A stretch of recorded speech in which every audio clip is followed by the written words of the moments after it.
Hey everyone, welcome to Know Your Gear, episode 115, live at 3 p.m. Pacific time on Fridays. I keep getting questions about when the show is, and so we're going to start every show with announcing the time. Again, it's live every Friday, 3 p.m. Pacific time, and as always, hey guys, how's it going? So already 140 of you hanging out and putting some questions and typing some comments. So we got some stuff. First, I'll make the announcement that's easy. Just so you guys know, it's in the description down below. The coupon code from now on, we would say we would do this for a while, see how it works out. It's a coupon code to get 20% off the merch store down below. So basically, if you're watching the show live, as long as the merch code's there, you can use it. It's on a timer now. So it's there as long as it is there. If it's there and you can see it, you can use it. And then when it's gone, it's gone. All right. And first question, we're going to start off right off the bat. We're going to start the show not even talking right. We're going to start off the show with a question instead of an announcement. So we got a couple of them.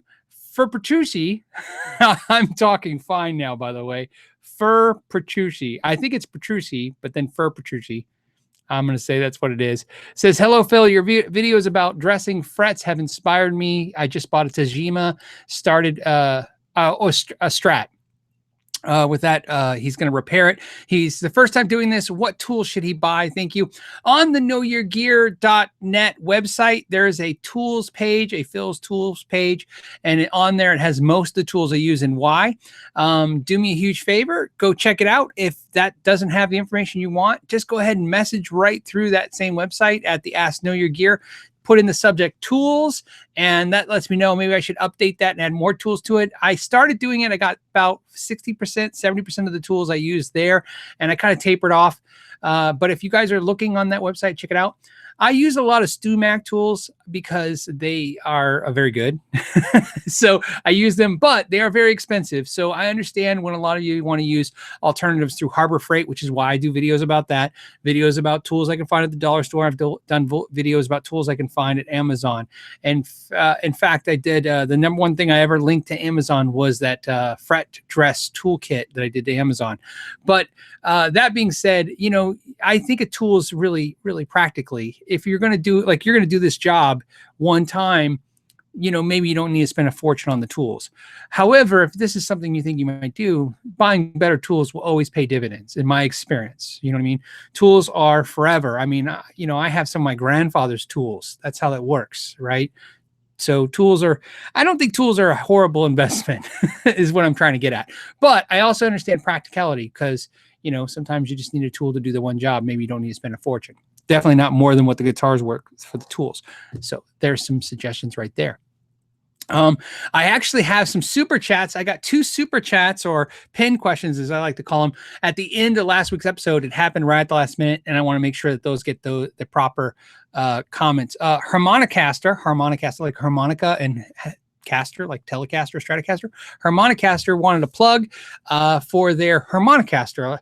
Something I actually did a plug for. They basically ponied up $10 to get a shout out. So, you know, why not give them a shout out? You know, if we can help them, check it out. I'll put a link when I index it too, because I did that last time. Doesn't hurt anybody. You know, if something you're interested in, sounds cool. I think it was cool when I checked out last time. Gary had a question last week. He says, what do you think about the H&K Black Spirit 200? And I didn't plan this because otherwise I wouldn't have had to bend over to get it. I have one right here. And Hughes and Kittner sent this out for me to check it out. And I will tell you this. My first reaction to it was not very good. I was like, whoa, okay, maybe I'm missing something. And here's what's interesting about that. That was my first reaction. And then I go, okay, well, maybe we should know our gear and learn it. So I got out the manual, I started working with it, and it went from, okay, I can see where this is a practical solution for a lot of players. And maybe when I do the review, I'll address that it's not for everybody, but it has some, obviously being super light is really cool. But But to be honest, the more I played it, the more I liked it. In fact, the reason you guys haven't seen it poking around back here is because I've been actually playing it. This is the amp I've been playing for since it showed up. Since I got past that learning curve of the first 2 days, I've been playing this thing nonstop. In fact, I'm in love with it. I think it's knocking stuff around. I think as an industry solid state technology, it's not a modeling amplifier. For those of you guys that are interested, it's a solid state amplifier. Solid state amplifier, 200 watts with effects. It's a really impressive amp. I like it better than Quilter, and I'm a big Quilter fan. Now keep in mind the reason why I say better, because I hate saying better, different, right?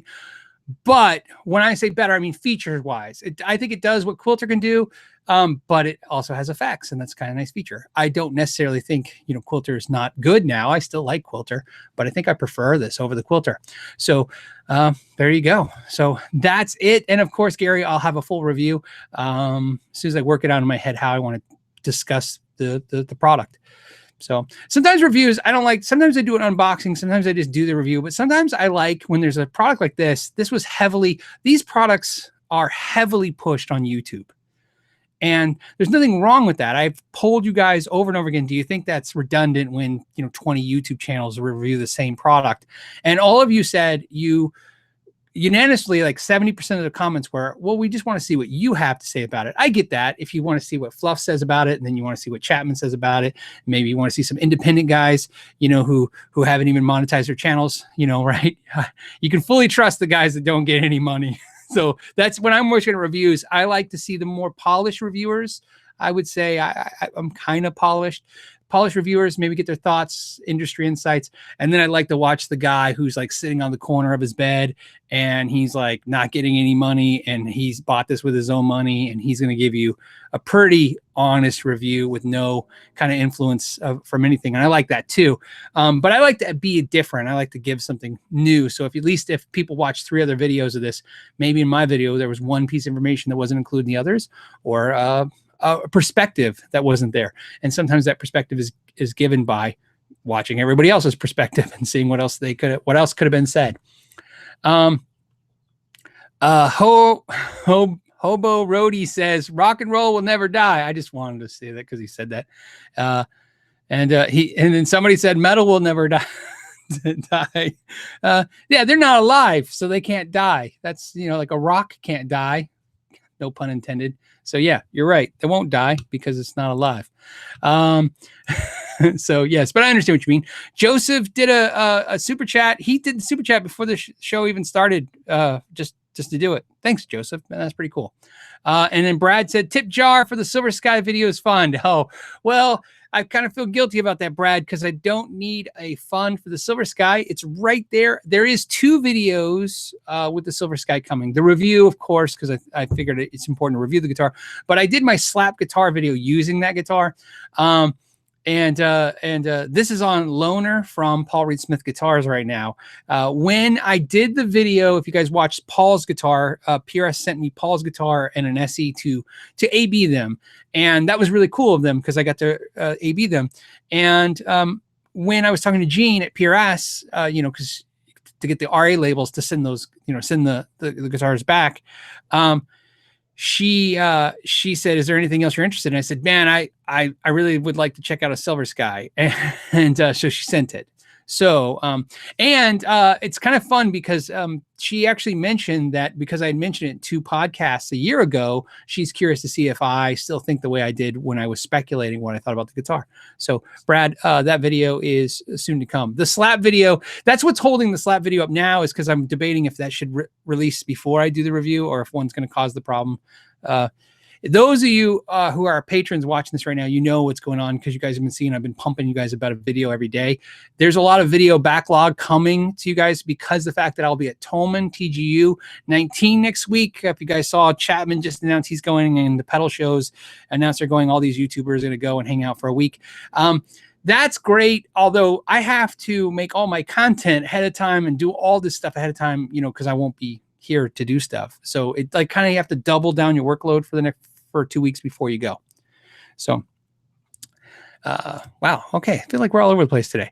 The other question that got pinned, or not pinned like a super chat, but I put aside because I wanted to talk about it before the show started, was from Tony Davis. He said, there are so many great quality, affordable guitars available now. Won't the market get saturated with no one will be buying anymore? Wouldn't the same go for pedals and amps? Would the new market crash? So I like that question. That's why I wrote it down, actually, when I was prepping the camera and the microphone.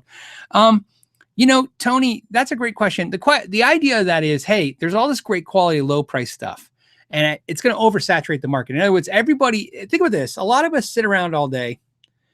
Even rock stars do this, dreaming about the guitar, the unobtainium, right? The guitar you can't have. And now it's getting to where maybe if you can't have that 59 Les Paul, sure, but you could get the 59 Les Paul clone, or you can get the Harley Benton clone of that, or the, you know, insert brand here. And there's a lot of great stuff and it's more affordable, which is true. That being said, no, I don't think it'll oversaturate the market. Here's why. Because I think that, I think we're collectors, man. This is like, I think like, you know what? I think that whenever I see anything where people collect stuff and I go, man, isn't that enough? Isn't that enough Beanie Babies?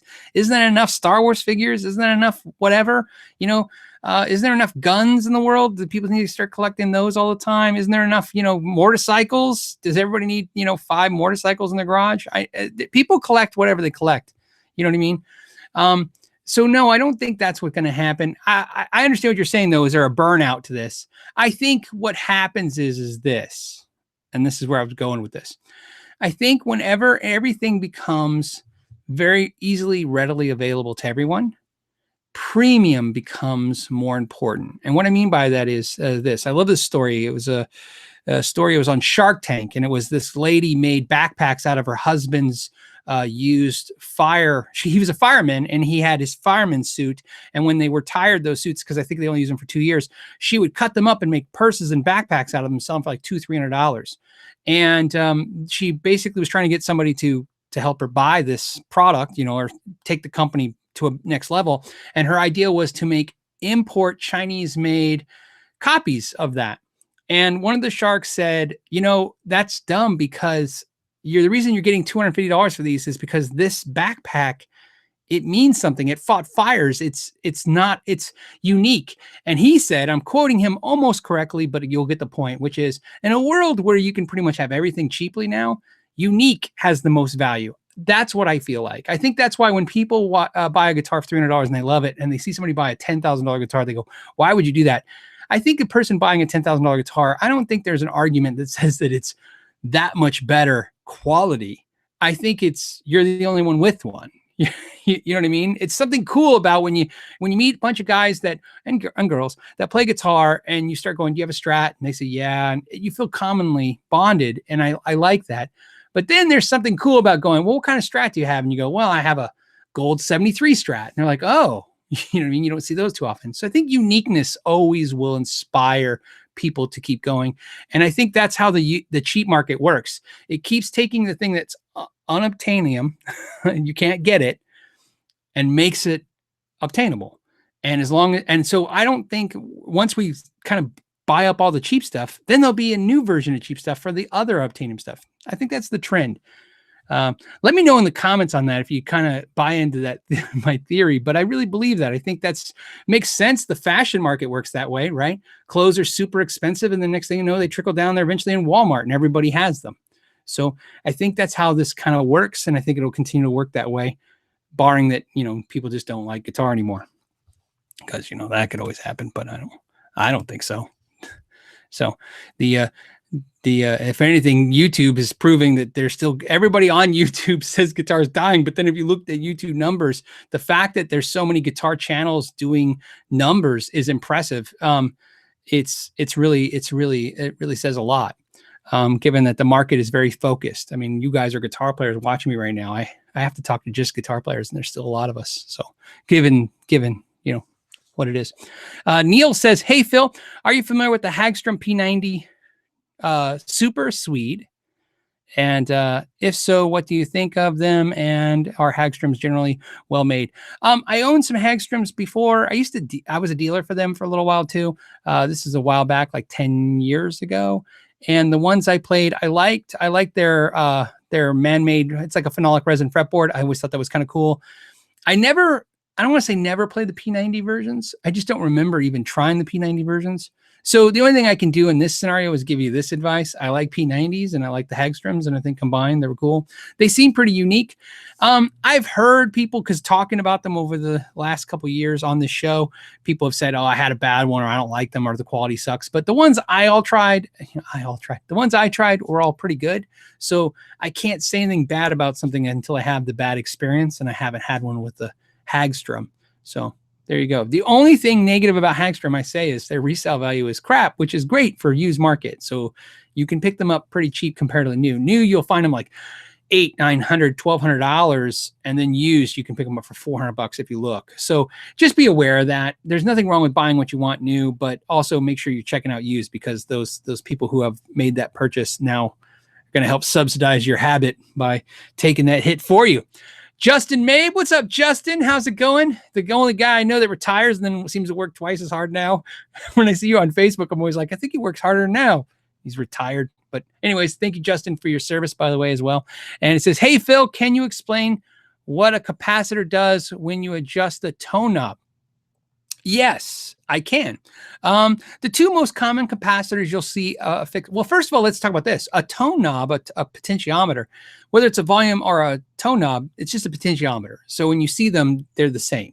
And then you add a capacitor to that potentiometer, and that creates it, or it makes it a tone knob with how you wire it up. The tone knob has two capacitors that we see the most, which is 0.22 microfarad and 0.47 microfarad. You usually see 2.2s with like Fender type products and 4.7s with like Gibson type products. But again, there's all kinds of cross contamination of that too. So I'm going to use a basic capacitor like 0.22 microfarad. What's going to happen is think of the tone knob is when your tone knob is all the way forward, right? That's off. In other words, it's sending signal through it, and none of the signal is being run through that capacitor. As you turn the knob backwards, you're running more of that signal through the capacitor. And what happens is that capacitor is restricting, it's actually stopping the high frequencies from getting through. Right? It's allowing, and there's a couple ways to say that. You could say it's just allowing the low frequency through, but either way, the visual of this is more important to me because I don't have anything to show you. I got to tell you verbally. So the capacitor is restricting the highs. So that's why it gets muffly, right? To us, it gets muffly. It's getting muffly because it's losing definition. And that's what happens. And that's why a lot of people believe if you change out different capacitors, you could get different effects. Although there's another group of people who say, hey, they're all the same. I don't know. I go with my ears, and my ears hear differences, so I'll just stick with that. There's nothing wrong with using your own ears. So, but yeah, that's the main difference. And if you're like me, that's why I like Fender style guitars, and I like to take the tone knob and quarter turn back, which is just running just a little bit of the signal through the capacitor.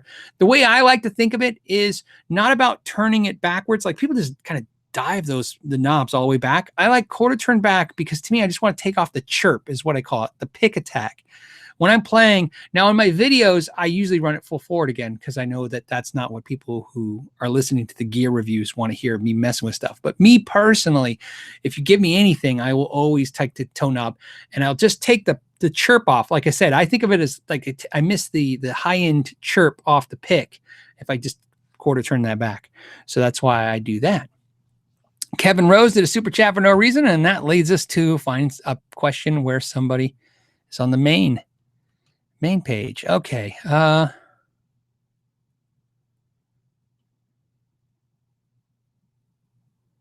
So yeah, Wendell's saying it is at first order a variable low pass filter. Yeah, but that doesn't mean anything. So like Wendell, this is a perfect example. I have obviously many luthier friends, and we talk about sometimes when I make videos. In fact, Stu Mack is a good example of this. We talk about videos, and the problem is that you can't talk in terminology that the average Joe or Jane guitar player can understand. To me, if I went like this, my hand is a tone knob. This is what it sounds like when you put a tone knob all of a sudden you can't hear the highs because my hand covers that and muffles it. To me, that's the way I like to think of a tone knob. You're just killing the highs out. That's illustrating to me what a capacitor does. It's creating resistance. It's putting something in front of the sound. But you are correct, right? That's what I said. I know correct terminology, and I think it has a place. But again, when you're trying to just kind of explain to somebody who's like, "What's a capacitor?" I'm just going to assume they're not really sure, and we need to just kind of make it easy for everybody to understand. Okay, so. And then Magila Gorilla says, yeah, I don't use the tone knob. You're not alone. I think majority of guitar players don't use tone knobs or volume knobs. You know what I mean? I think majority of guitar players, you could give them an on-off switch and take all those knobs away. I not only do I quarter turn back tone knob all the time, I quarter turn back my volume knob too. I kind of find the sweet spots, and that's, I kind of like pickups just a little teeny hotter than I like them, and then I just quarter turn back the volume knob and it finds that sweet spot. And then I have a little boost to kick into. But there you go. This is out of order, but I'm gonna give it to you. Charles Campbell said, hey, any opinion on Halo guitars? The answer to your question is yes, it's coming, because, well, this is gonna suck, Charles. I'm reviewing a Halo guitar in like a few months. So I mean, so it's going to be a while, but I mean, so, and there's nothing I can do to take care of that, but I will be doing a review of Halo guitars. I've been talking to them. We talked to them a couple of weeks ago, and they were really cool guys. They asked me if I was interested in reviewing a guitar, and I presented to them an idea for what I thought would be a really interesting video, and they were gung-ho, but that interesting video is going to take 3 to 4 months. That's how long it takes. I started it already, but it takes a while for all of us to get everything done. So I'll be able to give you some more feedback on that as well, especially with this video. You'll see how in-depth it's going to be. Let's see. What else do we got? Yeah, Todd Flowers. Hey, Todd. Todd says, I'm old school. I use my tone and volume knobs all the time. Yeah, it's, you know, I think I got that because I'm a bass player. And I think bass players, it's instinctive for us as the controls. Really, you don't see bass players ever reaching to the amp. We kind of set the amp up, and then everything after that goes to the bass. That's why sound guys, I think, really go nuts, because, you know, like all us bass players do the same thing. We send the sound of the house. We send them, like, I'm never giving them full blast, and then during the show I can keep turning up. But, you know, you kind of EQ and you change everything from your bass. So as a guitar player, as I play guitar, I just instinctively want to do that. So there you go. That's yeah, I could see that. But see, I love hearing why when somebody says I don't use it at all, that to me goes, yeah, that makes total sense to me. And then when somebody says I use it all the time, that makes sense too. That's what's great. You know what I mean? There's so many different ways to come up with music. There's the answers are infinity, which is why I think we could talk about it for 115 episodes of this.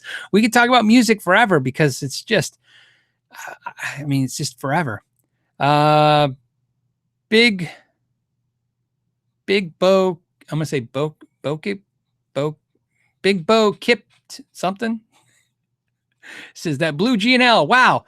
Yeah, that one right there. If you're listening to the podcast right now, I'm pointing at a really pretty blue G&L that is not blue. It's green. And in this camera, it looks blue. It's funny.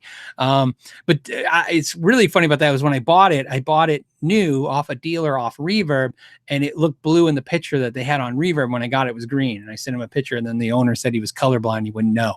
And I was like, okay. I don't know what. I just wanted him to know that his camera was picking up the wrong color. So I didn't care. As you guys know, I got the G&L, this green G&L. That again, if you're watching our listening podcast, I'm pointing at the green G&L right now. I got that from G&L, and I loved it so much that I got that one. And so now I have the set, and they're different. They're same guitar, but the green one has a thicker neck, hardtail bridge, and the blue flake one basically has a tremolo with a thinner neck. Other than that, they're the same, but different body woods. One's alder and one's basswood. Very cool. I like it as well. So Peter Kovac says, what is the perfect guitar for a freckled guy? I don't know. Do they make a guitar with an umbrella? That would be like, I don't know. My wife is redhead and freckled, and so yeah. So no, so the sun is no moss, no good, right? So I think you'd want a guitar that either dispenses sunscreen or has an umbrella. That would be the best guitar for a freckled person. That would be my guess. My kids unfortunately picked up my wife's advertisement to the sun, so they can't handle the sun either. It's a house full of Draculas is what it looks like in my house. So there you go. Which worked out because I have no hair on my head. And if you guys are shaving your head out there and you're bald and you know what I'm talking about, you can't go out in the sun. I got asked that question recently about the hat. You know, I was wearing the hat. And I said I wouldn't tell you guys I'm going to take the hat off. No. Look how red my head is from the hat. I'm going to leave it on. Okay, so the hat. This is what happened with the hat.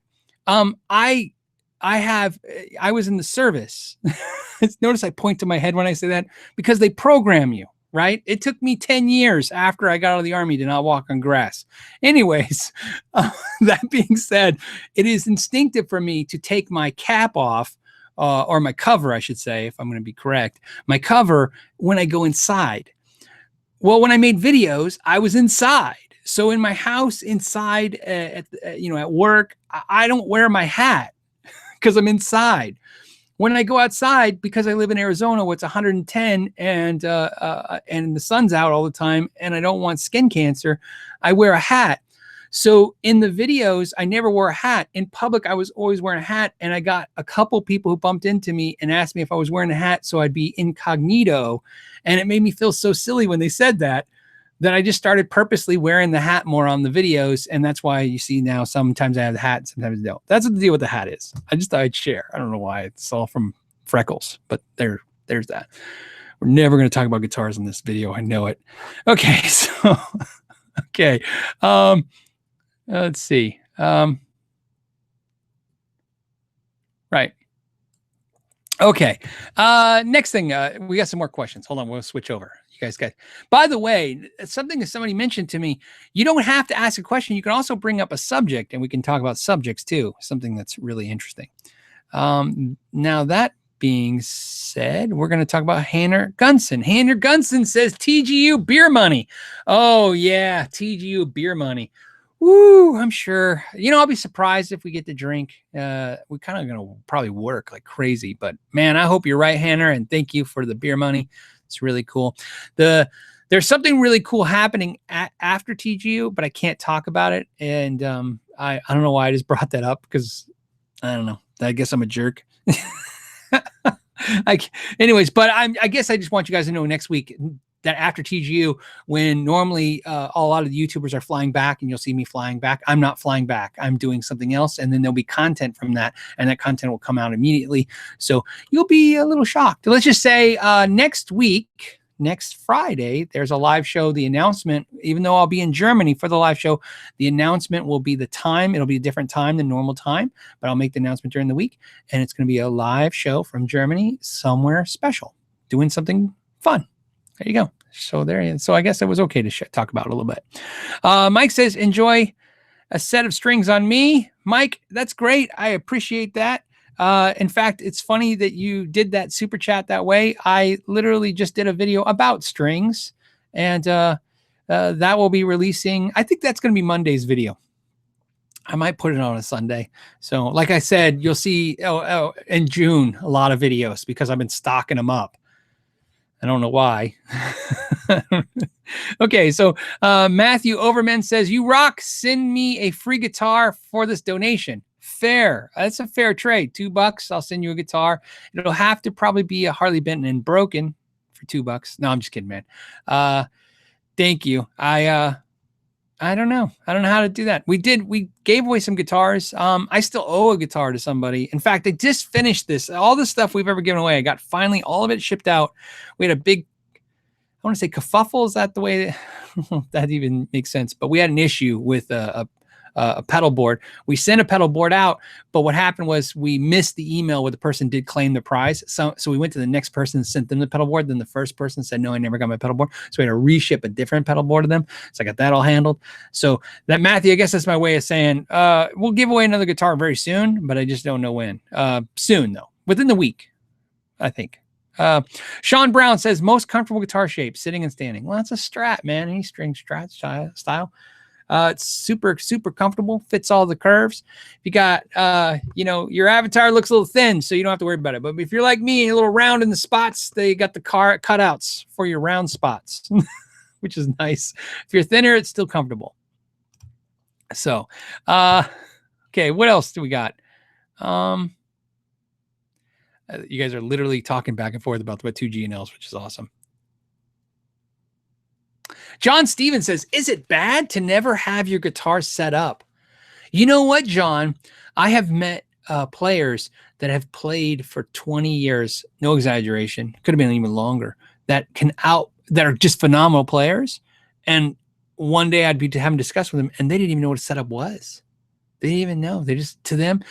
In fact, you know who's a good example of that? I think, I hope I'm not wrong. I thought Johnny Bean from the Johnny Bean Show told me that once that his guitars, like however they play is how they play. So like he has a guitar with high action and that's just his high action guitar. And then he has a guitar with low action and that's just his low action guitar. And that's not actually that uncommon. I've met players that are just like that. They're like, oh, I like this guitar because it plays best. And then I looked and I go, well, you can make all your guitars play like this. And they're like, yeah, but this is the one that plays nice. So I play that one and that's the one. So no, there's nothing weird about that. It just, I will tell you this though. I think everyone should make sure your guitar is set up, at least one guitar gets set up so you can experience it. You know what I mean? To see if it's worth anything. So where you're the most important to understand when it comes to setups is some people don't understand. This is more important than what I was saying about the person who's playing the guitar with me, high action, and doesn't know what a setup is. Sometimes people need a setup or think they need a setup and they don't. In other words, they get a guitar and it plays fine and they're like, oh, I'll get a setup, and they take it. And then somebody makes some adjustments and they go, yeah, I don't notice a difference. And I'm like, well, you can only improve a guitar so much. I used to, I guess I still do, but not really. But I used to, when people were ringing guitars to me and they'd say, hey, I want to get this set up, I would play it sometimes and go, well, what's wrong with it? And they'd be like, I don't know, I just think it needs a setup. And I'm like, but I mean, and I try to be fair before I charge them $50, $60 to $70 to go and then hand it back to them and then go, yeah, I guess it's right. So, I mean, you really should try to, learn a little bit about setups to see if it applies to you and what it is, if you need it. So Shannon Moore says, where do I get my amp stands? IKEA. I'll put a link in the description. I did it a couple weeks ago too. I'll keep doing it because even my buddy Larry texted me one day and he's like, hey, where do you get those? They're in the weirdest spot in IKEA. I can't remember if they're towel racks or shoe racks. I forget where I keep finding them. I have to go on IKEA and look them up and find them, but they're basically like towel racks for the bathroom. I think I'm finding them in the bathroom section, something like that. And they come in colors. I think they come in this is the maple, and I think they have a cherry wood looking one. So, okay. Oops, we have a good question from Bob. He's got two first names. He's Bob Bill Nolan. So he says, hello, Marshall Class 5. And wait. Okay, Marshall Class 5. I want a 212 cab. Would I put 8 ohm or 16 ohm speakers in the cab? The amp has both 8 or 16 ohm outputs. Cheers. Okay, so he's basically got a roulette head and a Marshall Class 5 head. And so I know the Marshall Class 5 does 8 or 16. And so you have a 212 cabinet. Would you put it 8 ohms or 16? It just depends. If both heads can switch 8 or 16, you can match them up fine. The most 212 cabinets, in my experience, are 8 ohms. That's the majority of them, right? Some are 16 ohms. It depends on how they wire them and what speakers are in them. But the amp has both 8 and 16. It doesn't matter. It just depends. So, if you have an 8 ohm head, you can run into a 16 cab or an 8 ohm cab. If you have a 16 ohm head, you have to go into a 16 ohm cabinet, right? You can keep increasing the resistance. Just don't decrease resistance. I hope that makes sense. I have a video about that. So I'll put a link when I do the index. More importantly, it's just remember, And my buddy once said, who's an amazing amp builder, he says, when in doubt, 8 out. And I know that sounds silly to say it. I always say it because it just always reminds me, just 8 ohms out. And I just caught another amp builder, so you know, a really prestigious one. And he said that, not in a video, he just said it. I forgot where we were at. And I was like, oh, so it must be something amp builders know. They say it a lot. Gary says, hey, how important is compression to getting good metal tone? And could you recommend some good compressors? Yeah, compressors, I don't know if they're good for getting metal tone. I think in maybe recording, you know, you use the compression in the recording because you can tighten up the performance, maybe with the drums and the guitar and stuff. But to me, if you're using a compressor as a guitar player and you're saying metal to me, what I'm going to imagine in my head is all you're doing is creating a lot more hiss level, noise level, and you're going to take a huge chance that the distortion is just going to overtake the compression. In my mind, compression adds sustain. Compression is about, you know, obviously compressor is to make the low noises, you know, kind of in the middle and the high noises in the middle and kind of even out the sound. That's one part of compressor. But a main part for compression for guitar players is sustain. They like what it does, how it adds the note stays around longer. Distortion already does that. So I think they're redundant, compression and distortion. There's no rule that says you can't use both. You can do whatever you want, but you're going to get more noise, and I'm going to bet that in most cases, if you're running metal gain, that compressor is going to disappear. That being said, the compressors that I like a lot, obviously Lawrence has got a new one. I'm playing it now. I like it, LPD pedals, but since it's not out yet, I'll just give you the other one I use, which is the Ego compressor by Wampler Pedals. Yeah, that thing's sick. For metal, right? I'm giving you a metal compressor because I think those compressors, like the Wampler one, seems to have a low noise threshold for me. So again, that's something I factor in. I like the Boss compressor and the MXR compressors as well too, but I think when you add metal distortion, they get really noisy, a lot of hiss. So more than I think you're going to want to deal with. There you go. All right, let's find a non-pen question. How are we doing on time? We're doing great. Okay, so Joseph People says, hey, Phil, Mexican Strat, new Tusq nut did not fix the issue. When I bend strings, they come back flat. Must use trim to get back in tune. Help, want to lock the trim. So, okay, so lock mean like block it, but blocking it because you're using the trim. The Tusq nut should make a big improvement. But again, what you're saying is when you're bending the strings, they come back flat. I'm assuming you mean bending with your fingers and not bending with the tremolo arm. And the next thing you do is you got to lubricate the nut. Just because it's a Tusq nut, that just means it's good material. The question now becomes what gauge strings are you using. So for instance, if you bought a stock Tusq nut, they do a very basic nut slot cut on those, and those will fit. You know what? I never asked Tusq, and maybe it's specified on the website if it's they're pre-cut for 10s. That's my guess. Tusq is pre-cut for 10s, like 10 to 46. But the question is, you know, if you're using bigger strings than that, you have an issue. It could be the type of strings you're using. So, you know, if you're using something like NYXLs that are more steel content than nickel, they're going to be more abrasive, and they could actually have more of a cutting action into the nut. And again, they're not gliding as smoothly. So you could check the issue. The big thing that I would tell you to do now is once you fix the nut, once you change the nut out, that's 90% of the problem right there. You've got it. Whether it's still happening or not, trust me, you got rid of a lot of the problem. Now I would go ahead and do some lubricant, put lubricant in those slots. You can use a pencil lead, which is really graphite, which is why it works. You can use powdered graphite. You can use Vaseline. I don't know if I'd want to use that, but again, I'm thinking of things you might have, so you don't have to make a purchase. If you are going to make a purchase, Big Ben's nut sauce is great. Lubricant is my favorite, which is by Addario. Any of that stuff works great.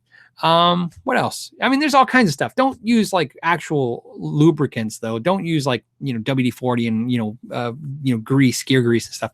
But anyways, do that and see if that helps. But my guess is, and then the other thing is that we're still using the wrong term. And we've talked about this before, Joseph, which is you're saying, when you bend the strings, they come back flat.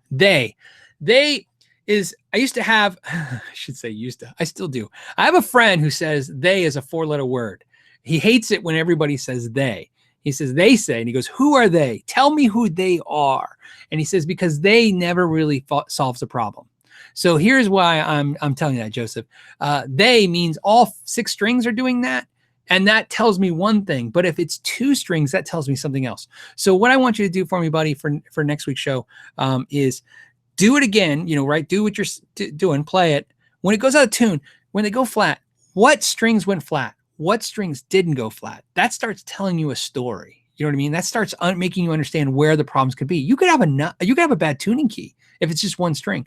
If it's 2 strings, sometimes 2 strings make you feel like all the strings. And then what happens is, because you're using a tuner to get to fix the 2 strings out of tune, you're noticing that the other strings are microtonally flat. In other words, maybe the tuner's telling you they're slightly flat, but really your ear couldn't detect that. So to me, sometimes they're getting grouped into the problem, but they're not there. To me, there's a difference between you hit a note and then the string is now flat and you can hear that, versus you're playing, everything's fine, and then you get your tuner on there and you notice it's a couple cents off and the tuner's telling you that it's a flat, but you wouldn't really notice that. So again, let's be very specific what strings. That's going to help us fix that problem. That's, like I said, and then write stuff down what you're doing, and that will help you again work through the problem. There you go. All right. Next we have Dream Machine. Dream Machine says, hey, Phil, thinking of getting a Seymour Duncan Andromeda delay pedal and opinions on it. If not this one, what is your favorite delay pedal? My favorite delay pedal has been the same favorite delay pedal since, and it's not here because it's on my pedal board, is the Acid Reflux by Taurus Pedals. That literally is, I think, my first video I ever did, pedal delay video I ever did. It's my favorite delay pedal. I literally, I'm the opposite. If you like really complicated delays with lots of knobs and tap tempos, we're not in the same boat. So I wouldn't take any of my advice.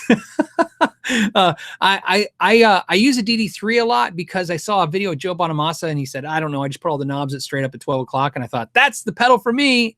Dumbed down and easy to use for delay. So I used the DD3 and then I got the Acid Reflux and I like that as much. But I also use like the carbon copy is good. I'm looking at my pedals right now. But really for delays, I really use the Acid Reflux and the Boss D3. I have a bunch of others. I have delays from like Wampler. I have delays from all kinds of companies. But those are the ones I stick to. They're very true. I like delay. I call it atmospheric delay. I like delay to be like kind of left on in the background. It's not really a process. It's not about part of my songwriting process or a song that I'm playing. I just like to turn it on and kind of make it warm up the sound. So those are the ones I use. I haven't tried Seymour Duncan Andromeda pedals. I reached out to Seymour Duncan a couple times and they basically, I think they got it covered when it comes to YouTubers covering their stuff. They don't need me adding any input. So I just moved on, you know what I mean? So I just don't have any connections with that, checking out that stuff. And I'm not a huge Seymour Duncan fan for the most part. I don't know. And so I don't know. Stuff's okay. I don't know. In fact, I was just talking about that with a buddy of mine. I'm looking around now. Yeah, see, none. Just that one guitar. That's the one guitar. I have one guitar with Seymour Duncans. I've slowly whittled them out of my collections, and I thought that was kind of weird. So that's a good topic for a second. Everyone ever notice that? I use DiMarzio pickups almost exclusively, nothing else, for like probably the first 10 years of playing. And then one day, like I woke up. I mean, it didn't really happen like this, but it felt like this. I feel like I just woke up one morning and I went, I like Seymour Duncan now. And all my guitars had Seymour Duncan. And then like that went through as a series. And then like maybe a year ago, same thing. I like woke up and I went, I like something else besides Seymour Duncan now. So it's weird to me. Really, really, I would love it if you guys would put comments, especially in the rebroadcast, if you've ever done something like that. I feel like that isn't really maybe as common as I was hoping it would be. But yeah, that's how I feel. And then Superjet 113 says, okay, who doesn't like the JB? I still like the JB. It's just, again, I don't know what it is. I don't want to say it's fatigue, but it's almost like, you like the sound, you get used to it for so long, and then slowly you just kind of morphed out. Really what I'm into now, which is crazy, is varieties of pickups. It's like they're all over the place. Like I have the G&Ls with G&L pickups. In fact, they asked me if I wanted Duncans in them, and I said, no, please put your pickups in there. My Gibsons have Gibson pickups. My PRS have PRS pickups. my Fenders have Fender pickups in them for the most part. So I've been sticking almost stock lately, but I got some bare knuckles and I really liking those. Oh, those are nice. And then some weird ones too. I've been trying Shep tones. Those are cool. Wolf tones are really cool. The Blue Moon pickups. I'm actually digging all the weird, I don't want to say weird. That seems really disrespectful to these small builders, but all the smaller, unique pedal pickups. I used to stay away from those. I think it's because I always kind of perceived them as being too pricey. And then slowly over time, I just kind of dug them. You know what I mean? So, but also, I also use inexpensive pickups too. I think I was talking about this, using some guitar fetish stuff lately. Yeah, Robert Gamer says, oh, Garner, sorry. Robert Garner says, Lindy Fralins yeah, Lindy Fralins are great. Yeah, Howland Wolf tones. Yep, I have those. So boutique pickups. And again, it's not about boutique expensive pickups. It's about different pickups, because like the Wiggins pickups I love. I have a set of Wiggins pickups. I've been debating I should probably review that. I have a set of Humbucker single Wiggins pickups in my Strat. That's my main Strat. You guys just haven't seen it. I've had it in there for a while. So there you go. Next question comes from Brett Verby, and he says, happy Friday. It's happy Friday. Just got my first tube amp, PRS MT15. So that's the Tremonti 15, and an orange PPC 112 cab. It sounds amazing. Thanks again for your advice a few weeks ago. Awesome. That is a great amp. Somebody just asked me about that. What I liked better, that or the Runt. And I was explaining that the clean channel on the MT15 is sick. I had the MT15. I did the review of it, and I stand by this to this day. I got rid of that amp only because I already had the Archon. And I really think that if I didn't have the Archon, I would have got the MT15. In fact, I think if I didn't have the Archon, I would have got the MT15 and been happy with it. But already having the Archon, it seemed like they were redundant. They are almost identical amplifiers to me. I think the Archon's cleans. But again, it's hard to say, because I'm saying the Archon's clean's a little fuller sounding, but it's also 50 watts versus the 15. But I like the Archon just a hair more. But the sad thing is, the Archon is what, $1,500 to the PRS MT15 $600. It's but I already had made the purchase. I already have the Archon. So yeah, good amp. I love it. Hannah Gunson says, best guitar for two left hands. I don't know what that means. What does that mean? Two left hands. I know what two left feet are, right? Two left hands. If you have two left hands, I don't know. What's the best guitar? Let's see. Well, let's work this out. I have a left hand here, and then this hand would be a left hand. I'm like, I don't know. Well, you know what? I think you're fine. You're the same guitar, because if you had a left hand, if my hand was flipped upside down like this, right? Whatever. Yeah. Whatever. If my right hand was left-handed, right? I'd hold a pick the same way. So you're fine, Hannah. Don't worry about it. But thank you for that might go down as the weirdest question ever. All right. Let's go to a non-pen question. Let's see. Here we go. That was great. Oh, Michael says, Phil, I'd love to see the wiring for my HH Strat. I have two HH Strats. So I could do that. This one, and for the podcast, I'm pointing at my green Strat, which is just an American Professional stock. It has their wiring, and I'm not a big fan of it. So, you know, because I don't like the way it sounds in positions 4 and 2, but I like the humbuckers. I like the way it sounds. So I like, again, I follow my own advice. I like the way it sounds, so I don't mess with it. Just because I don't like those two positions, I don't use those positions very much either ways. But yeah, I could probably do that. That should be interesting. I'll see what I can do on that. Maybe I might even have the schematics, so maybe I can just upload as a PDF onto the website. You know, maybe that's another thing. I got PDFs on it. I got a PDF page on the website that all kinds of PDFs. In fact, I like a Sweetwater's new 55-point inspection. You can go there, and if you don't want to download it and see what they do to their guitars and all kinds of the stuff, you know, inspection sheets and stuff. Maybe I can just download a bunch of my schematics too on there. So, yeah. And then Avery wants us to know that if you had two left hands, you'd palm mute differently. That's absolutely true. And Robert wants you to know if you got two left hands, you can do Daisy Rock. So, yeah. All right. Next next question we have is, okay, well, next question is we got from, it just jumped. Now you guys got to be in suspense for a second. From D Mike, right? D Mike 03. D Mike 03 says, hey, Phil, my Strat has a bad hum coming through my amp, no matter what position I'm in. But if I touch any metal part of the guitar, it goes away. Well, first, let's start with the easy part. That's what a guitar is supposed to do. So you understand that. Like when people take their hands off the guitars and they're like, it's humming. I'm like, yeah, right. But when you're playing, you're touching it, and that grounds it out. That's part of how a guitar, especially a guitar with single coils, is going to kind of work. So to a degree, that's okay. Okay. Now, when we say humming, there's a difference between the 60 cycle hum that's kind of atmospherically going on and a ground loop, which is also kind of going on because, right. And of course, this overwhelming thing. So really, this becomes an issue of not whether or not it's okay or not. It's about making sure that we go through and we do some diagnostics. So the first thing you want to do is you want to make sure that everything is grounded correctly. That's important. One of the first things you can check is easy. Take the tremolo cover off the back of the 3 springs and make sure that that wire is soldered to the claw, grounding that out to the pick guard.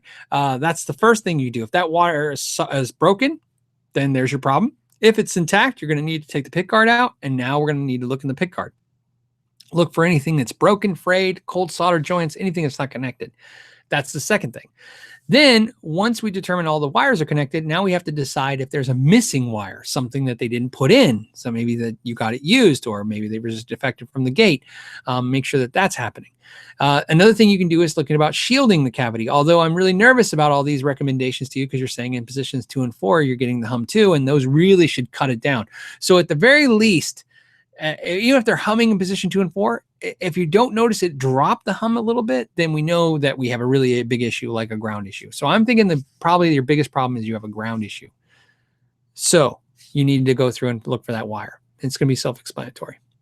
Okay, Waterford Giant did a bunch of beer emojis and one of these emojis and then a smiley face with the glasses. And it says, couldn't help myself with the emojis. You know, we're all emoji fans now. USN Colored 216 says, do you own a Sheraton? Are they worth the dough? I don't own a Sheraton. I've played a few and I've set up a few in the back in the day, and I like them. I like Epiphone hollow body guitars. I like them a lot. They're my favorite hollow body guitars that aren't crazy expensive.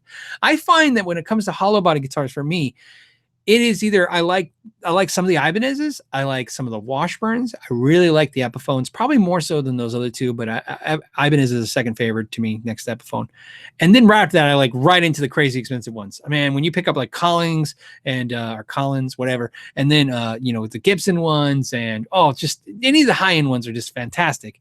I love them, but I think Epiphone does a fantastic job. So definitely. Here's what's funny. I never, for some reason, think any of the hollow body high-end guitars are worth it. When I pick them up, I go, man, this is great, but I don't know if it's worth $4,000. But when you pick up a Sheraton, I always think, yeah, this is very reasonable for what you're getting, quality-wise. So, yeah, I like it. If you think about getting one, I don't think you can go wrong. In fact, at the beginning of the year, remember we started this year with saying I wanted to get a hollow body Epiphone. I never did it. You know, but I have tried. So, you know, I didn't want to buy a guitar online. I was looking, and everywhere I go, no one has any. Not a selection to look for.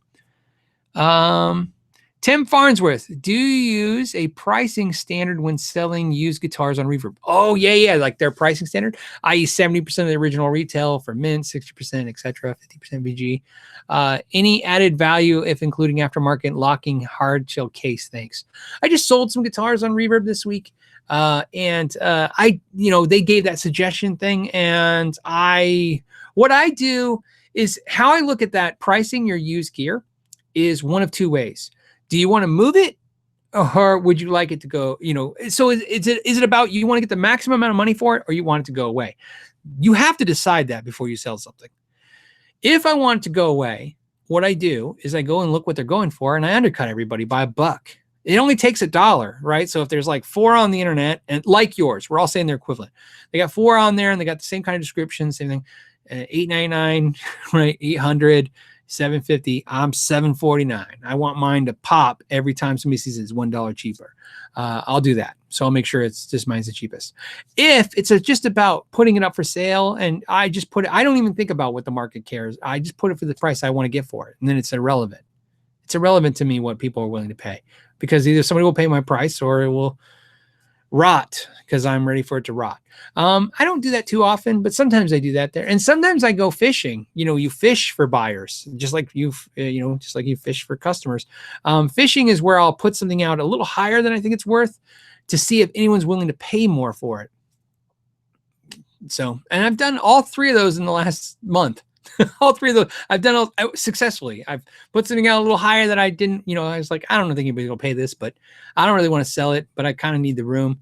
And somebody bought it. And then I put something again, like literally $10 cheaper than everybody else. And it sold within 24 hours. And so there you go. The other thing I look at, what I look at, Tim, really a lot when I'm selling stuff on Reverb, and you could say use this definitely for eBay too, is how many are for sale right now.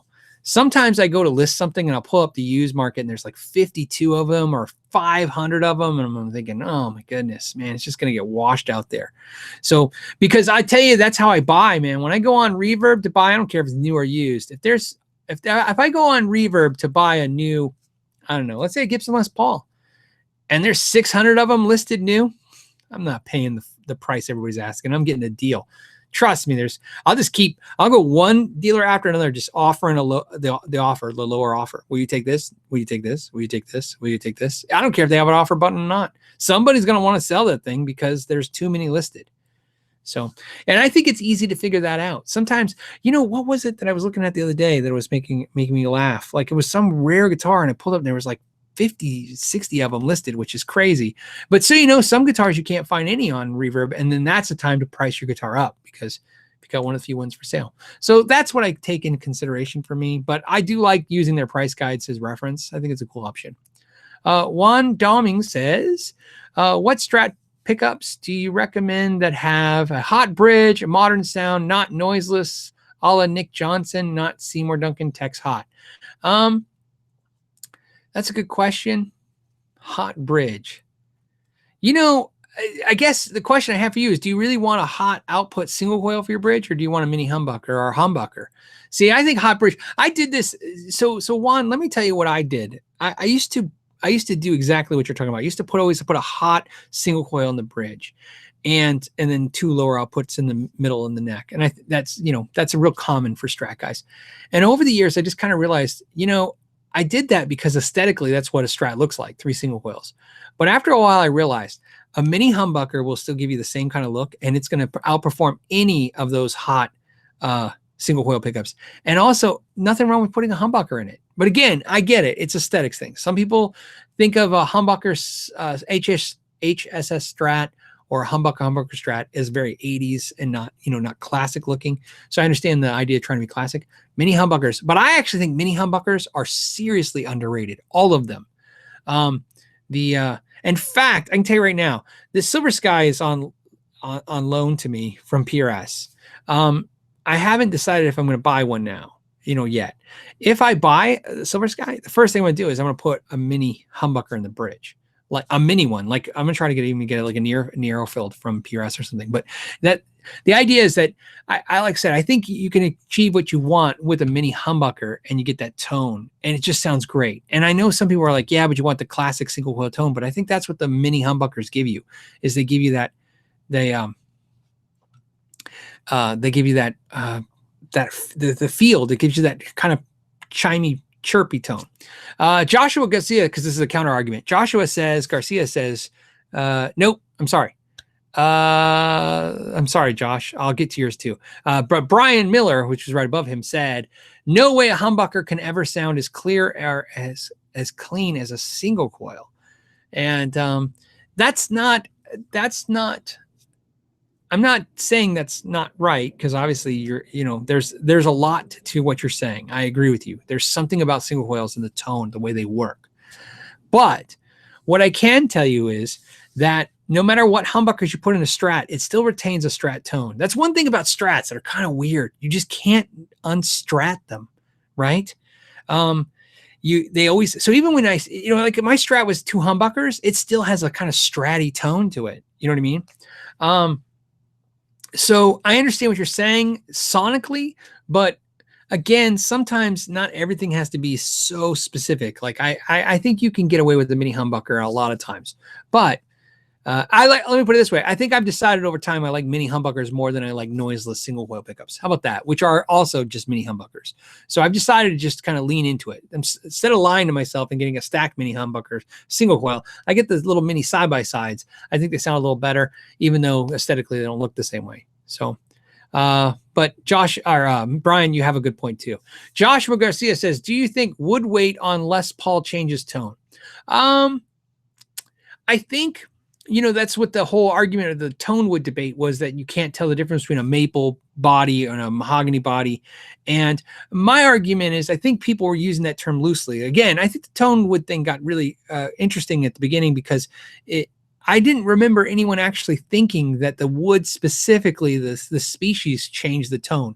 I thought we were all talking generally. Like, in other words, what I mean by that is mahogany and maple are different woods, but to me, it's not about the type of wood, it's about the density of a wood, how heavy it is. So to answer your question, yeah, I think a heavier guitar is denser, right? It's not physical about weight. Otherwise, you could just put coins inside the cavity or something. But I mean, physically denser wood, I think vibration moves differently through it.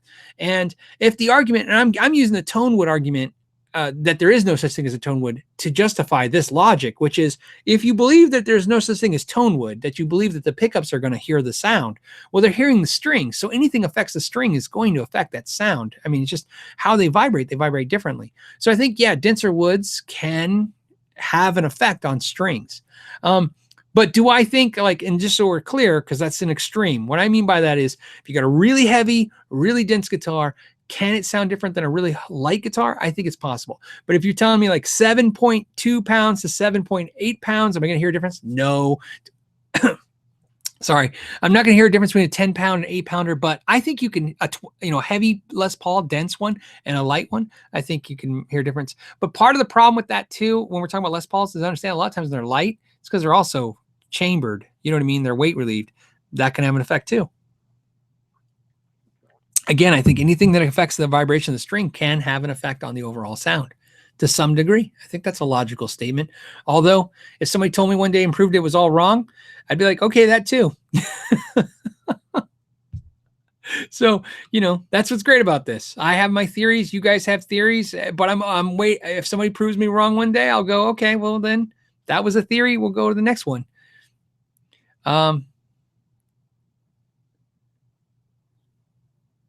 Okay, so James Cruz says, what in the heck is an HH Strat? You know what? I like that question because I'm wondering about that myself, because in my video this week, I said, can my SG sound like an HH Strat? Everybody was like, why didn't you put single coils in? I'm like, but it's an HH Strat. HH stands for humbucker.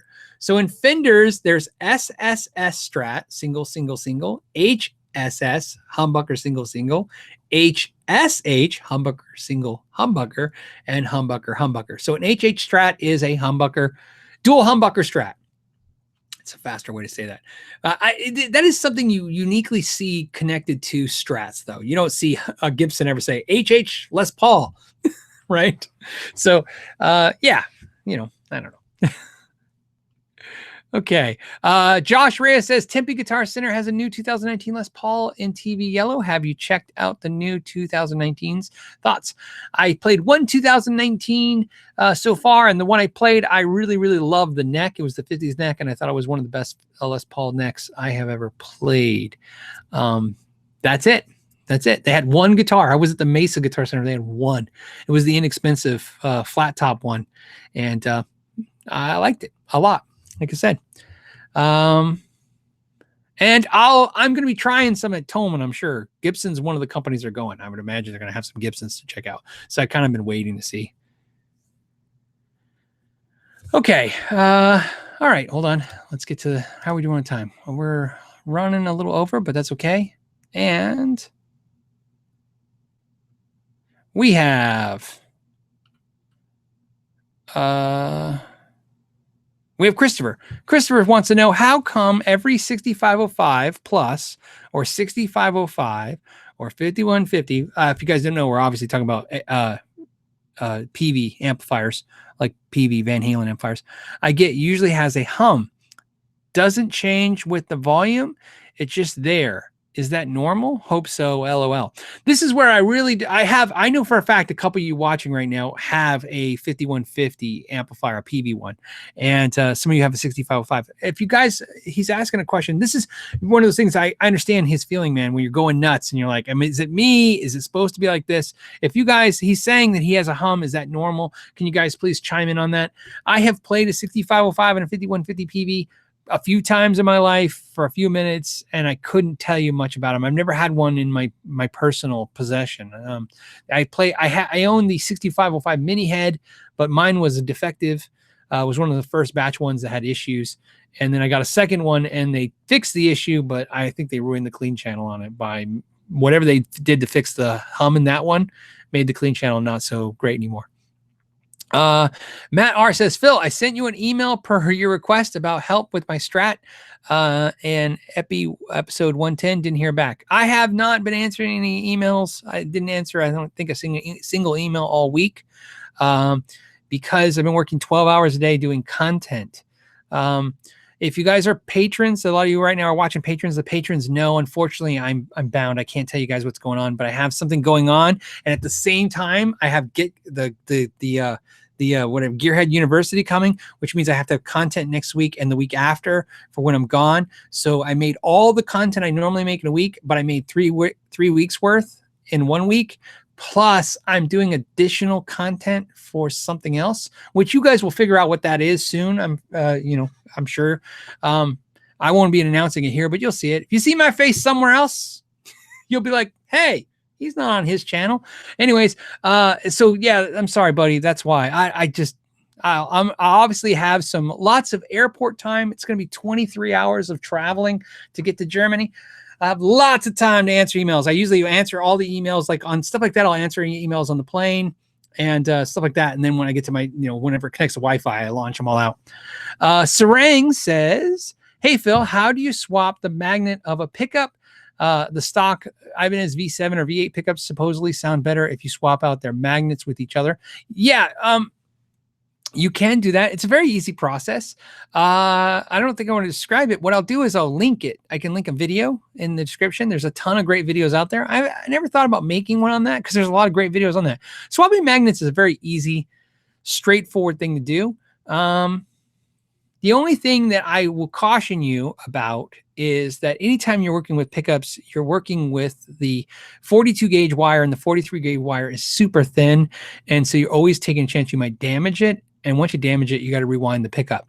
So it's the magnet swap part is not the hard part. But again, anytime you're messing with the pickups, you are going to be taking a chance that you are damaging the wire. Also keep in mind that a lot of times if you're really aggressive with working with your pickups, it's probably a very prudent thing to buy a wax pot and repot them, because if you've chipped off so much of the wax, you're going to get some microphonic issues with the pickups. So swapping the magnet's not that hard. There's got to be an online class on that. I'll do some research and I'll tag it in the thing. And then if there's not something out there, I guess I'll make the videos. I just did 25 repair videos. The only thing is you guys don't get this. Well, it's not get to. You guys won't see them until after the patrons. The patrons are getting one a day right now. Because believe it or not, as the patrons make comments, I adjust things before they go to you guys. The patrons, I figure if they're willing to give me $1 or a couple bucks a month, they probably won't beat me up for the mistakes they see in the videos. And I'm right. They don't. They just say, hey, did you know you said this when I meant this and you did that? And then I can make the changes, which is great. James Bile says, have a beer on me. James, I'm going to do that. Probably tonight.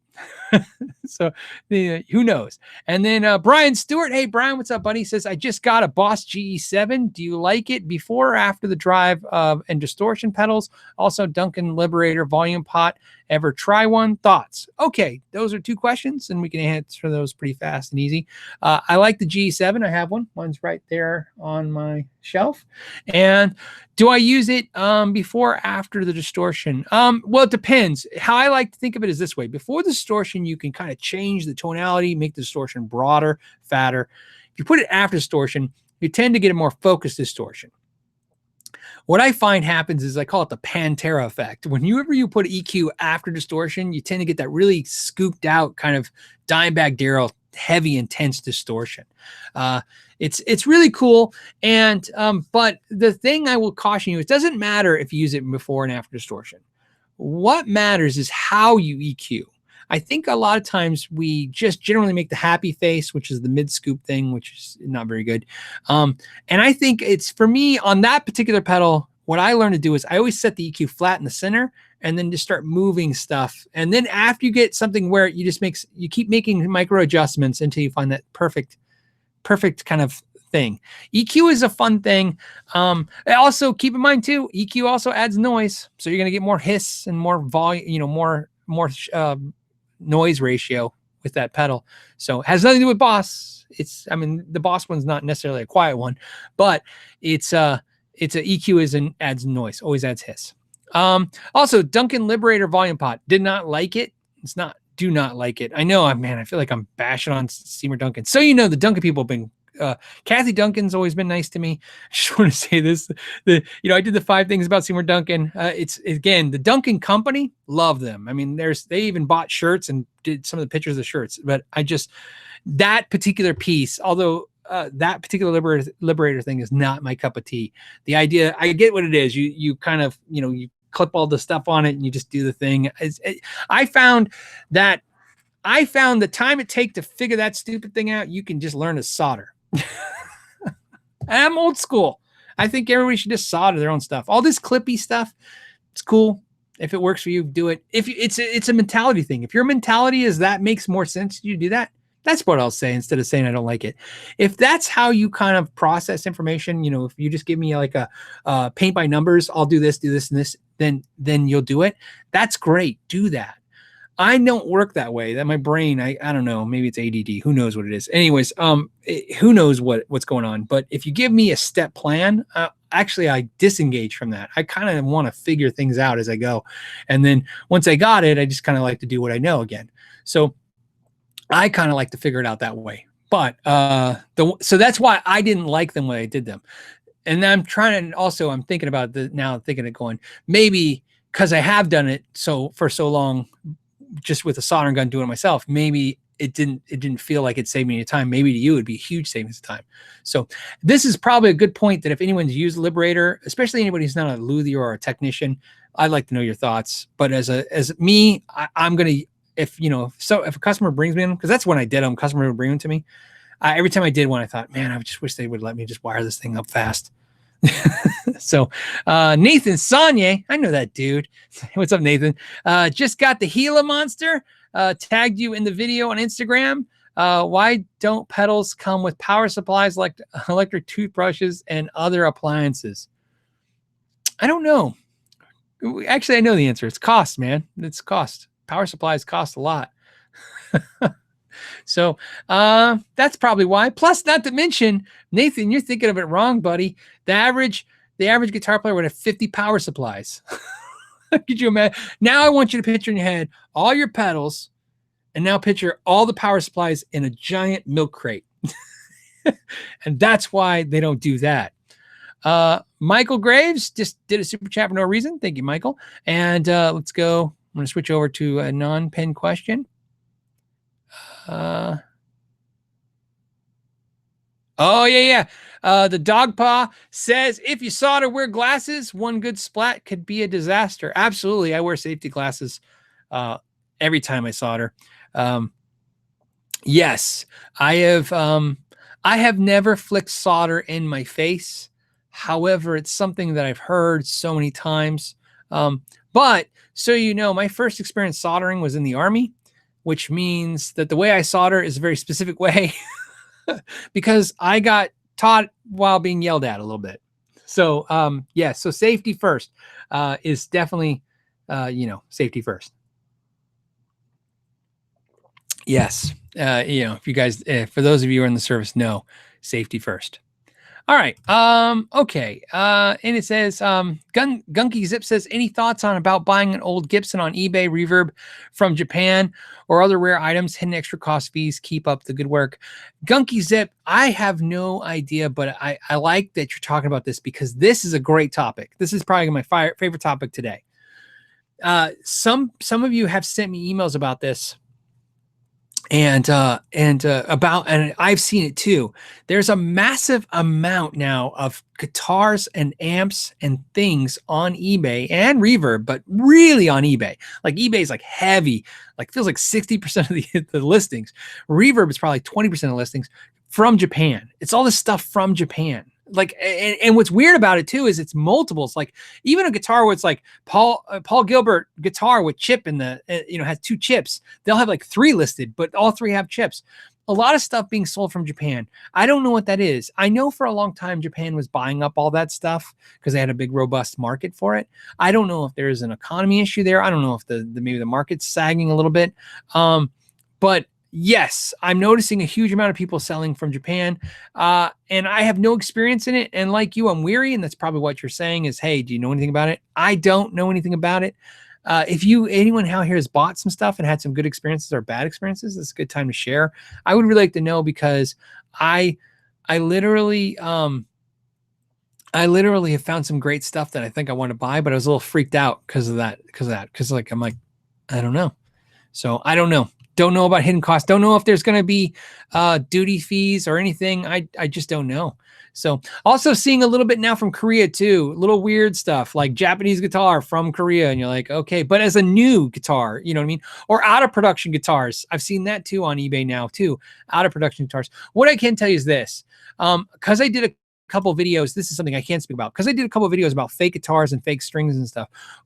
You guys reached out in droves telling me your personal experiences of things that happen with fake things. I'm a little paranoid now. I've read and seen so much fake stuff that I'm actually, my now go-to is to assume everything is fake first and then go from there. I think that's the only way to be safe at this point. The stuff that I've seen them clone and copy is a fake. It blows my mind. Everybody's like, oh yeah, of course, Gibsons and Sirs. And now it's like, dude, I would not be surprised if there's fake Chinese Harley Bittons. I'm just like, I don't know. You know what I mean? I don't know. Although I can't imagine you'd be hosed if you got a fake Harley Benton, but I could definitely say the last thing you want to buy is a $2,000 fake guitar because I have a couple friends who did it and you can feel it, man. You can feel it in your gut, the pain that they're feeling where they realize that just, they have this guitar. They don't want to sell it as a fake and they just lost $2,000. It's not a good day. Okay. Jamie Arthur says, love the blue G&L hanging on the wall. You going to do a video with it? Would love to hear it. It's in a couple videos. What video did I just do with it? I just did a video with it. It's not a review of it, but I'm using it in videos.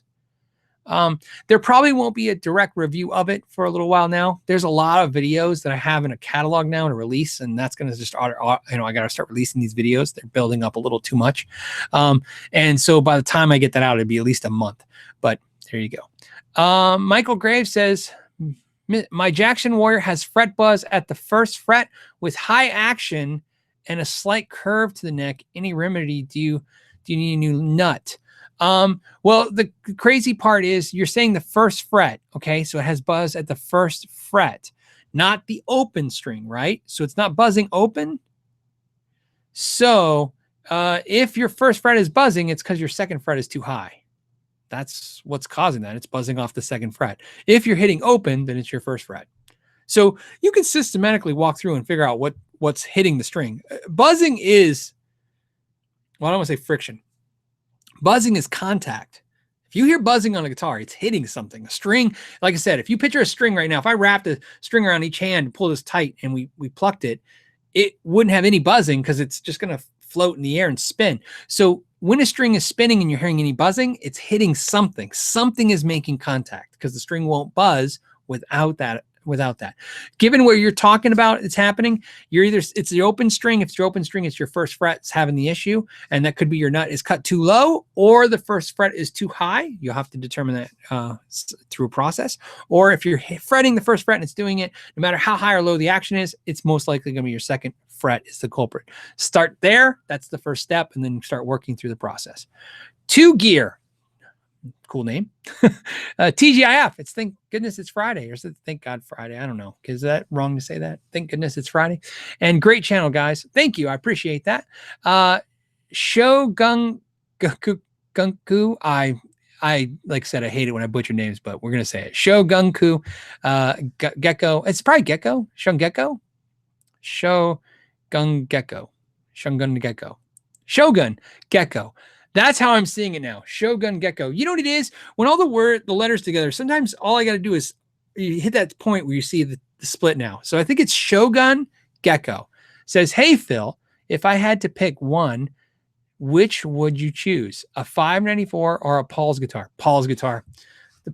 I have a 594. I reviewed the Paul's guitar. They sent that to me.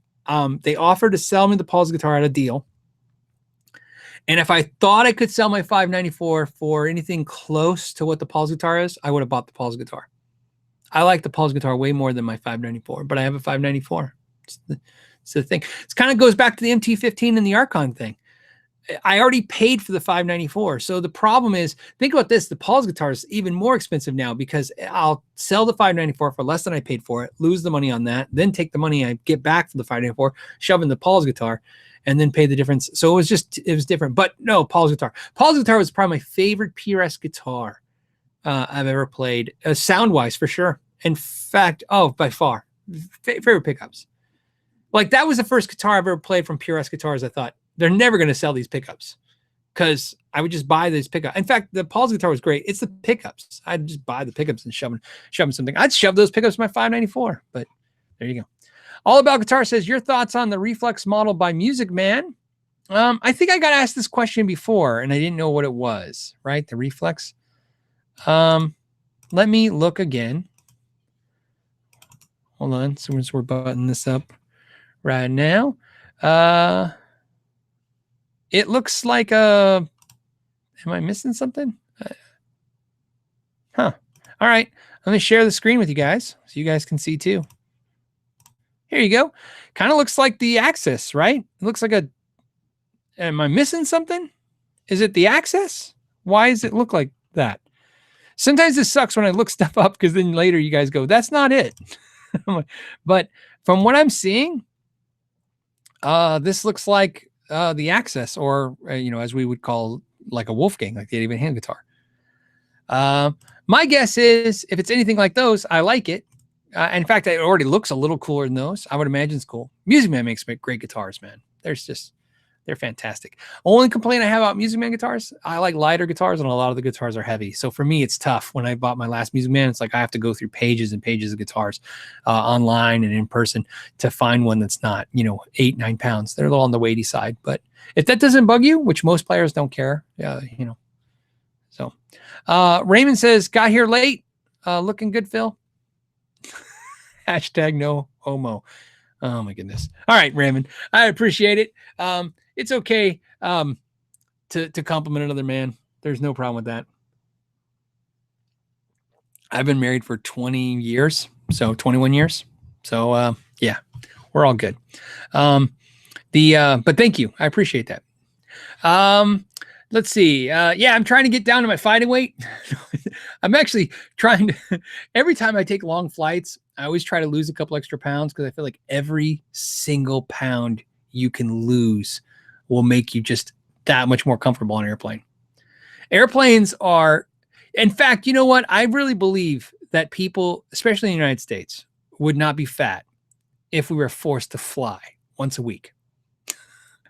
The airline industry could single-handedly cure the obesity epidemic in the United States, because literally, I don't care how overweight or slightly overweight or whatever you are, every plane you get into, it just, dude, thin people feel fat on airplanes. It's just, there's no leg room. There's no room. So yeah, thank you. I appreciate that. Lance Phillips says, Celestion V-Type in a Fender Frontman 40 thoughts. Celestion V-Type. It's an okay speaker in the Frontman 40. It's fine. What comes in the Frontman 40? Because I think we talked about this before. I did a video. It never saw the light of day because it was dumb. It was dumb. I changed out the speakers in a Fender, a Champion 40, not the Frontman 40. I changed out the speakers in the Champion 40, and I put in a Vintage 30, and I put in a Vintage 30, a greenback, and we put it, I think, in a Jensen in it. And the stock speaker was better all the way around. So I don't know. I think it's fine, but I wouldn't upgrade the speakers. I wouldn't personally. So, but this is one of those things where, again, what's nice about having a community is some people can chime in now and say, yeah, I did it and it was great, or I did it, it wasn't worth the time. But me, I think a lot of times with those inexpensive solid state style amplifiers, I think a speaker can be good, but it's like an experiment. Me personally, I tend to like imminent speakers for those kind of amplifiers.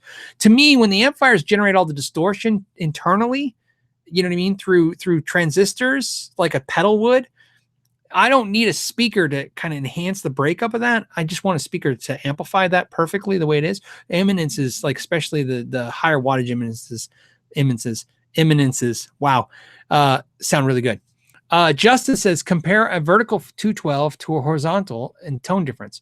That's a great idea. I'm sure that can happen. I plan to review a horizontal Harley Benton cabinet. I like the vertical one a lot, and I would imagine Harley Benton would be okay with that, sending one out so we can do that.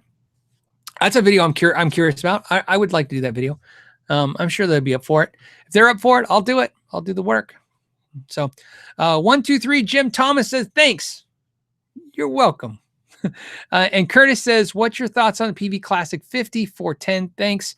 That is probably my favorite Peavey amplifier. I'm trying to think if there's another Peavey, because there's a couple of Peavey amps that I really like, but the Classic 50, the 410, it just is a great amp. In fact, here's what I think about that. The Classic 50, let's say the 112, or the Classic 30 112 and the Classic 50 212, I like them, but I couldn't say I like them maybe better than the Hot Rod Deluxe and the Hot Rod DeVille. But the Classic 50 410, for some reason, I like it better than the Hot Rod DeVille 410. And it's always been close, but I like it. So they're just heavy. 410s are heavy. It's a lot of magnets, a lot of weight. So if you're willing to take it to a gig, good for you. If you don't have a gig, well, then it doesn't matter. Put it on a stand and enjoy it. And you can get good deals on them too. But great amps. Okay, hold on. I'm jumping screens. And before I jump back, I just want to make sure I'm not missing something. And I'm not. Okay. And thank you guys. This was a great episode. There was like 860 of us at one point, or 850 of us. You guys are awesome. I appreciate that you guys hang out and support this every week. I got a cool announcement for you guys that hung out towards the end. It's the channel did 49 million views. That's total views. So we're closing up on 50 million views. Something more important than the 49 million views was we just announced 48 million views. So we did 1 million views in almost 2 weeks. That was impressive. You guys are out of control watching these videos. But more impressive than that is watching the iTunes stats on this live show podcast is slowly passing the YouTube channel. More people are watching and are listening to this live show through podcast form than watching it on YouTube. So it's impressive because I really want to take note to you guys. This is you, everybody watching this. You do this. This is great that we all hang out every week and do this. We have a very strong community here, and I'm very happy that I'm part of it. I'm really happy that you guys are part of it because the fact that it is unique. You know what I mean? It's a bunch of cool people hanging out that love guitar and music, and man, no matter what kind of week you're having, sometimes it's cool to know that that's coming up to talk about. Thank you guys. That's super awesome. Looking forward to you guys. Look forward to it. There's a lot of content coming. I'll probably start releasing it pretty quickly and then just start hammering you guys with it. So every guys, make sure you like and subscribe that stuff. And as always, before we go, I want to do a last check to make sure I didn't miss anything. And if I do, like I said, I'll scoop it for next week. And don't forget, next week, we're going to be doing this podcast in Germany, and I believe it will be 8. I will verify this and I'll put it out in an announcement on YouTube. But so you know, it should be 8 a.m. Pacific time next week. So in the morning. So you get to wake up on Friday and listen to this podcast live if you're crazy enough to join me. And I'll be in Germany, and it will be in German. We'll do the whole thing in German. I'm just kidding. But it will be in Germany. It'll be cool, and it will be different because it's not going to be where you think it is, and it's going to be fun. All right. On that note, I'm going to let you guys go. As always, you guys are awesome, and I'm going to do a quick shout out to the patrons that make this happen every week. And let's go to that page because you think I'd remember it. But it's a pretty healthy list, so I want to give him credit. It is Jeff Howe, Zachary Rowe, Michael Newman, Bruce and the Saltwater Whiskey Band, Hannah Gunson, John Jex, Michael Shy, Justin Mabe, Passy Bikini, Alizdar McLeod, Andy Dennis, Anthony Desposito, Bob Crosley, Bob Pickwode, Brian Quackenbush, Brian Stewart, Bruce Collins, Chuck Keene, Chief Squatch, Chris at the Guitar Pit, Chris from New Mexico, Craig Parker, Dennis Prescott, Derek Miller, Aaron Kamicker, Gary Phillips, Gene Graham, Greg Peterson, James Biles, John Russell, Jonathan Pickering, Joseph McCarthy, Kermit Jackson, Larry Culkin, Lawrence Petros, Lonnie Hoke, Michael Lindner, Michael Mooney, Muse guitarist, Paul Astrike, Lewis and Alvaro from Pedal Pal Effects, Sam Oram, Steve Hogan, Tim Camacho, Tim Farnsworth, Todd Flowers, and Zesty Basil Pizza. Woo! And as you guys know, they are the patrons that support this live show. As you know, patrons support everything we do here, but they specifically support the live show every week. And I appreciate that. And until next week, thank you for your time and know your gear.